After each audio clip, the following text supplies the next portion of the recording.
I billed myself as talking about the disruption of the news industry, but I realized that I can't do that in less than 15 minutes. So I refer you instead to a 49-page paper that I wrote, which I will tweet on my Twitter handle as the event goes on. So that basically is all about the disruption of the news industry. So I'm just going to give you a slice of it today. And it's more of a rant about what's happening to our news, which hopefully takes into account some of the trends that I talk about in the document, which I'm sure you will read with interest later. So it's based on an increasing frustration I have about the quality of information, the speed of the information that we get now, the fact we are increasingly swamped with listicles and with selfies, both words which entered the the Oxford Dictionaries this year. The news is increasingly celebrity obsessed. Many of my journalistic heroes are, to me anyway, sounding increasingly shrill and out of touch. And I guess that I partly blame digital and social media for what's going on. That's the thesis. So the thesis is we're kind of sleepwalking into an information ecosystem that is, in some ways, increasingly dysfunctional, and that great journalistic institutions are being undermined by some of these big trends, and that is the responsibility of editorial people, yes, but also product people, designers, engineers, and others that care to actually do something about it and work out some of the new formats for telling stories in this new digital world. So that's the thesis. A little bit about me. I work doing a lot of consultancy with companies like this. The common factor is they're all struggling with this digital transition and what content means in this new ecosystem. And then I also have an academic side, so I publish for the Reuters Institute an annual 10-country study of how people are consuming news around the world, and work with City University currently on a project to do with social media, which is how I know James, because James is also doing social media mining. So how do we get to this dreadful state of affairs, where journalism is moving at the speed of light, where the formats and shapes of news seem to be moving in a kind of crazy way? So you may have seen this picture before, but I think it beautifully sums up my thesis. So essentially, what it shows, so this is all the St. Peter's Square, people waiting for the Pope to appear. So essentially, it's looking at that transition between the broadcast world, where people get their information passively in the first picture in 2005, to the two-way interactive world. At the same time, it's a world where in 2005, hardly anyone had a mobile, certainly not a connected mobile, and today, pretty much everyone in that square had one. So that they can receive information in real time, but they can also shape and share their own narratives. And that's essentially the heart of the change, is these new devices. The second aspect of it, which is really revolutionary, so in itself, that wouldn't have been enough. But what made it different was the creation of these alternative media distribution systems. So it used to be that the press and broadcast were the only way of getting that information out to mass groups of people. That's no longer the case. Over the last 3 to 4 years, 5 years, we've seen the development of these huge global social networks.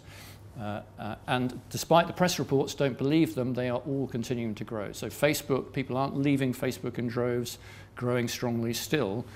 Twitter, about 50% increase year on year to around 240 million active users around the world. YouTube, you know all the figures. But it's not just these core social networks and new distribution channels, it's also the new ones. And every year we see enormous change in that. So if you look at Vine, for example, which was launched only a year ago, Vine's gone from 0 to 40 million. Instagram was only doing pictures a year ago, is now doing videos, has around 150 million. We've seen Pinterest, we've seen Snapchat coming from nowhere to sharing 400 million pictures a day. The birth of a whole new kind of ephemeral media that, where we don't have to keep everything, which people seem to really like. So a whole load of innovation and fragmentation in these networks. But the broad point is that there's more of these networks, and they're becoming mass on the one hand, but also niche. And then you've got the birth of these sort of messaging apps. So some of them you may have heard of, some of them you may not have done. But I mean, Line in particular already has 300 million people around the world using it, and they're targeting the US and the UK this year. So, so that's kind of a really key second part of what's happened. And then if you look at these networks strengthening, we can also see the role they are playing now in disintermediating and changing the way people find content. So for our Reuters Institute digital survey, we asked people, how do you find the news these days? And you can see that for young people in particular, the 18-24s, that's the red bar, social is now pretty much as important as brand for those people in how they find news, how they get to news. And you know that a lot of young people are essentially starting their day with their Twitter feed or their Facebook feed, and if they come across news that way, that's broadly how they find it. And that essentially is what has driven what we've seen over the last year or 18 months. So the growth of these social sharing sites, so BuzzFeed, Upworthy, Viral Nova, and all the rest of it. 50% of their content now comes from mobile, 75% referrals from social media. And Jonah Peretti, who founded it, talks about these phases. So news used to be about the portals, about the brands, and then we went through a period where it was about search, and now it's about social as the new starting point. Great example of that is that we see people trying to work out how what the new rules are, how to optimize perfectly for social media. So the king of this is a guy called Newman Zimmerman from Gawker, who has created this theory or formula about how you create the most valuable content or the most viral content, depending on how you think about it. And it's quite a depressing picture if you look at those kind of headlines. But he's absolute king of it. He gets about 5 to 10 times as many page views as his most successful colleague by following this formula, and he writes about 10 to 15 of these kind of stories every day, and argues that the internet is made for sharing, and if your story isn't being shared, then effectively there's no value to it. Quite an interesting alternative view of the same issue from Annie Newlitz, who is the editor of IO9 blog, and she's done analysis on the back of a napkin essentially about the same thing, you know, what works in social media and what doesn't, which I think gives her some added brownie points. Essentially, she makes the argument that people don't like to share stories that are ambiguous or overly complex. So you can see on the left-hand side of the napkin here, lots of stories about around cats, TED Talks maybe that amuse or enlighten but don't really ask us to think critically. Stories on the right, such as how-to guides, truth-telling investigations, they're kind of the polar opposite in many ways, and yet they get shared for the same reason. So they're not open to interpretation, but it's the kind of the stuff in the middle, the stuff that's really difficult, that isn't simple, that tends to get ignored in this social world. So whatever we think about these new models and theories, what we see is them being used to drive quite a lot of change in the news industry right now. So just 3 examples of them. I'm not going to steal your thunder here with us versus them, but it is the first slide. So new startup from Trinity Mirror, and what's interesting to me is that the content, in the way they think about it, every single sentence they write is designed to be tweeted, to be shared, and that's the way they talk to all their journalists about it. We'll hear more about that, I'm sure. Secondly, Quartz. So this is a startup from an old publisher. Again, really thinking differently. So thinking about this new world of the mobile, go back to that St. Peter's Square picture. So thinking about the tablet and the mobile, that's what we're creating this content for, not for a newspaper, not for a PC. And enormously successful, overtaking The Economist at the end of last year. And again, I think this is a really interesting point, that it's not about going to somebody's destination anymore. It's about how you push your content out through these new distribution channels. That's what the future is going to be about, for good or for ill. And then third example, Now This News, which was actually a very successful startup, so successful it was bought by NBC last month. Again, it's designed for mobile, but this time it's primarily about video. So they do 35 stories a day, and then they version each of those for different social networks. So the same story told in 30 seconds, or 15 seconds for Instagram, or 6 seconds for Vine. So how do you compress, I don't know, complicated stories into 15 seconds? Basically, you have to talk really, really fast to compress everything to 15 seconds. But these new formats are developing. On the one hand, we have a compression of news, which tells us very little or just kind of fits our reduced attention spans. On the other hand, we have kind of explosion of unmoderated content just because we can. So this is a journalist called Tim Pool. Effectively, during the Turkish riots last year, he set up his own 24-hour television channel with Google Glass on his head and beamed everything that he could see. And on one day, 750,000 people were looking at his live feed. So these new devices, linked to the mobile phones and distributed via social media, well, maybe they're getting us closer to the action, but is this really journalism? Do they really help our understanding? So a lot of people are talking about this at the moment, and this book is really good by Douglas Rushkoff, which captures a lot of this unease. So he argues we're living in this always-on world where the priorities of the moment are kind of crowding out the time for reflection. And we're always being brought back by the insistent reminder of the social media or the beeping of your mobile phone. There you go. So I did that one on cue. That was brilliant. Thank you. Yeah. And kind of on a similar note, I don't know if anyone's seen this film. It's an absolutely fantastic film by Beban Kidron, and it was inspired by the story of a teenager who was checking mobile phone updates during a funeral. But there are just, the whole way through the film, amazing human stories of how young people in particular are being some of the downsides of this always-on sharing culture, particularly on young people. And in terms of media, the impact on media, the impact on our information ecosystem, Ofcom have been really thinking about this and tracking what's been going on. The level of distraction that we now have and the extent to which we are now able to concentrate on anything difficult, anything in that valley of ambiguity, for example, a 40-minute panorama or whatever it might be. And what they find is that we are incredibly distracted. This may look like your home, it may not. But that 49% of people during an average week are watching the television and they're doing something else. So they're not relating to the program that's on. They're basically half watching a program, and the rest of the time they're communicating with their friends or browsing their web or doing their emails. You'll kind of recognize this behavior. So even if the numbers haven't shifted, the level of attention for serious journalism is really struggling here and likely to struggle further.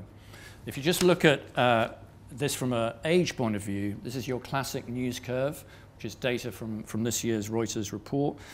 And you can see that for the peaks are basically the traditional evening news bulletin. So the red one is the classic, is over 55s.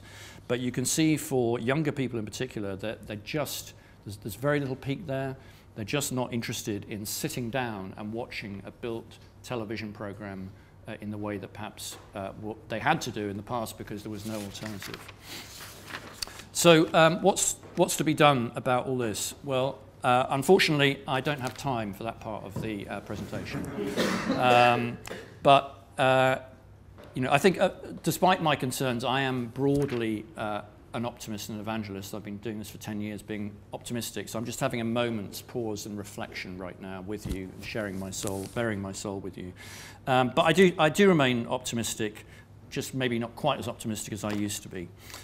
So, I mean, the first point is, I mentioned courts and all the short, snappy stuff they do, but actually they've also built their reputation on the other side of what they call the courts curve. So they say we put their resources into the short, snappy stuff because that fits the mobile and social world, but we also put our effort into a lot of long and serious analytical journalism. You're starting to see BuzzFeed and other people doing the same. And it's the stuff in the middle which isn't working. And maybe that's not bad for journalism because a lot of the stuff in the middle is just repetitive and doesn't really add too much of human understanding. So maybe that's quite good for journalism if it diverges into these two areas. Secondly, I think we're seeing traditional media companies are changing, albeit slowly. So this is the BBC managing to combine that quick stuff and providing context for the floods right now with sort of live pages and new formats, and experimenting with 15-second Instagram videos and all the rest of it as they are. So finding ways of telling stories and being part of this kind of conversational world. So slowly, but media companies are changing too. Trinity Mirror, another of the startups we'll probably hear a little bit more about. So this is the second one they've just launched, AMP, which is all about data journalism. What's interesting about that is, you know, it kind of fits both. These are complex, difficult stories, but you can compress them into a time period and you can move them around and share them really well in social media. So maybe there's a sweet spot between complexity, and it doesn't mean to say we all have to spend 40 minutes with a really difficult subject. I think this is going to be really interesting. So Medium, which is founded by Evan Williams, who also founded Twitter, and before Twitter, Blogger. So he was focusing on Twitter as a short-form platform, and now he's saying, well, hey, we should do the same for long-form. So he's trying to create a platform where publishers can go, or anyone can go, which is absolutely tailored for the tablet world and the mobile world, and for reading content beautifully, or for consuming multimedia content beautifully. And it's going to be really interesting to see, you know, everyone resisted putting their content onto Twitter in terms of traditional publishers. It'd be really interesting to see this year, or over the next few years, if publishers really either adopt these kind of techniques, which is big pictures, real simplicity of reading experience, tablet first. I think they will. They'll either adopt them or actually put content through Medium, and I think it's going to be a very big thing. So I think that's part of the future of journalism. And then, of course, we shouldn't get hooked up on traditional media companies like the BBC and Trinity Mirror, because it doesn't really matter who's telling the story if the story is a good story and is relevant for people. So it's going to be really interesting to watch First Look Media. So this is the enterprise this year that Pierre Omendar is putting, who's founded eBay, is putting $50 million in this year into a not-for-profit journalistic operation that thinks about digital storytelling first, and is committed to serious investigations. It has Glenn Greenwald on board, and I suspect that a lot of the really big breaking watchdog kind of journalism is going to be done by organizations like that in the future, and we're certainly going to see quite a few from them this year. So in summary, yeah, for good or ill, we can't stop it. The future is mobile and the future is social, and we better understand the rules and think about what it means for us as publishers, as journalists, as editors, whatever. We are seeing an erosion of narrative storytelling and the battle for attention, which means we have to think of new ways to engage people. And we have to, yeah, so we have to work harder to engage audiences with these new formats that fit. We shouldn't fight against it. So yeah, some thoughts, hopefully. And if you want to read more, I'll tweet the full document. Thank you.